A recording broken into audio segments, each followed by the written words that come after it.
ಮೊದಲಿಗೆ ಇದನ್ನ ಒಪ್ಕೊಳ್ಳೋದಕ್ಕೆ ದೊಡ್ಡ ಕಾರಣ ನಿರ್ದೇಶಕ. ನಾನು ಯಾವತ್ತೂ ತುಂಬಾ ಬಲವಾಗಿ ನಂಬ್ತೀನಿ, ಅಂದ್ರೆ ಕನ್ನಡ ಸಿನಿಮಾಗೆ ನಿರ್ದೇಶಕರ ಕೊರತೆ ಇದೆ ಅಂತ.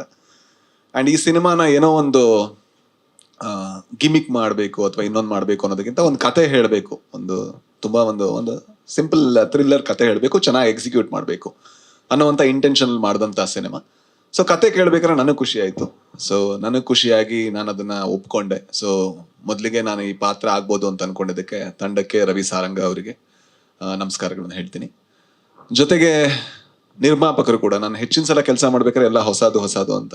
ಇದರಲ್ಲಿ ರವಿ ವರ್ಮಾ ಅವರು ಮೊದಲ ಬಾರಿಗೆ ನಿರ್ಮಾಪಕರಾಗಿ ಕಣಕ್ಕಿಳಿತಾ ಇದ್ದಾರೆ. ಸೊ ಬಹಳಷ್ಟು ಎಕ್ಸ್ಪೀರಿಯನ್ಸ್ ಇದೆ ಅವರಿಗೆ. ಅವರಿಗೂ ಕೂಡ ಈ ಸಿನಿಮಾದಿಂದ ಬಹಳ ಒಳ್ಳೇದಾಗ್ಲಿ ಅಂತ ನಾನು ಕೇಳ್ಕೊತೀನಿ. ಜೊತೆಗೆ ಎಲ್ಲ ನನ್ನ ಕೋ ಆಕ್ಟರ್ಗಳಿದ್ದಾರೆ. ಸೊ ಎಲ್ರಿಗೂ ಕೂಡ ಅಂದ್ರೆ ತುಂಬಾ ಒಳ್ಳೆ ರೀತಿ ಪರ್ಫಾರ್ಮ್ ಮಾಡಿದ್ದಾರೆ. ಅವರಿಂದ ಎಷ್ಟು ಸಾಧ್ಯನೋ ಅಷ್ಟು ಈ ಸಿನಿಮಾನ ಎಲಿವೇಟ್ ಮಾಡಕ್ಕೆ ಪ್ರಯತ್ನ ಪಟ್ಟಿದ್ದಾರೆ.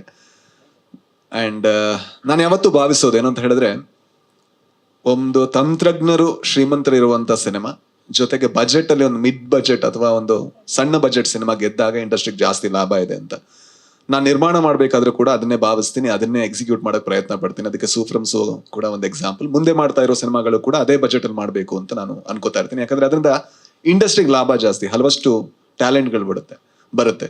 ಇದು ತಂತ್ರಜ್ಞರಿಂದ ಶ್ರೀಮಂತವಾಗಿರುವಂತ ಸಿನಿಮಾ.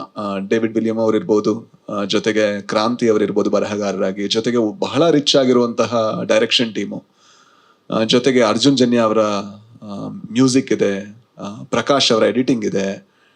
ಎಲ್ಲ ತಂತ್ರಜ್ಞರು ಶ್ರೀಮಂತರಾಗಿರುವಂತಹ ಸಿನಿಮಾ. ಬಟ್ ಒಂದು ಮಿಡ್ ಬಜೆಟ್, ಒಂದು ಫ್ಯಾಮಿಲಿ ನೋಡ್ಬೋದಾ ಅಂತ ಒಂದು ಎಂಟರ್ಟೈನರ್. ಹಾಗಾಗಿ ಈ ಸಿನಿಮಾ ಗೆದ್ರೆ ಇಂಡಸ್ಟ್ರಿಗೆ ಜಾಸ್ತಿ ಲಾಭ ಇದೆ. ಜೊತೆಗೊಬ್ಬ ಡೆಬ್ಯೂಟೆಂಟ್ ನಿರ್ದೇಶಕ ಬರ್ತಾರೆ, ಒಂದು ಡೆಬ್ಯೂಟೆಂಟ್ ನಿರ್ಮಾಪಕ ಗೆಲ್ತಾರೆ, ಆಗ ಇಂಡಸ್ಟ್ರಿಗೆ ಇನ್ನೂ ಜಾಸ್ತಿ ಲಾಭ ಇದೆ ಅಂತ ನಾನು ಭಾವಿಸ್ತೀನಿ. So thank you. ಸಿನಿಮಾ 6ನೇ ತಾರೀಕು ರಿಲೀಸ್ ಆಗ್ತಾ ಇದೆ. ನಮ್ಮ ಸಿನಿಮಾ ನೋಡಿ, ಸಿನಿಮಾ ಇಷ್ಟ ಆದ್ರೆ ದಯವಿಟ್ಟು ಎಲ್ರಿಗೂ ಹಂಚ್ಕೊಳ್ಳಿ. Thank you.